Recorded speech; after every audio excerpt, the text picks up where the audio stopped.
is the 1920s, could be 30s or 40s. I think it's an underdress. It's a nude colored slip type dress. It needs a steam, but it's beautiful.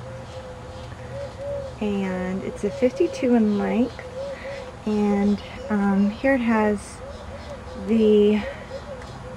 all the indications that it's from the 20s. This cut at the bodice, and the old fabric and stitch work.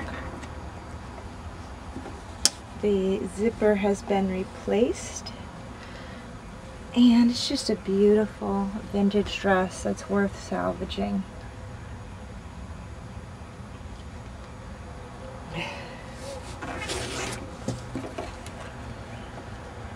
Look at the old machine used to stitch this garment. Really rare to find something this old that fits a large size. It's 18 across the bust, and then it's cut on the bias at the waist, so it's 16, and the length is 53.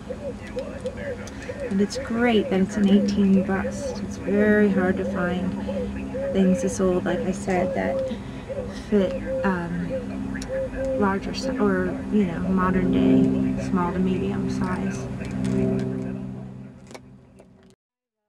vintage trench, and I've been seeing, you know, the newer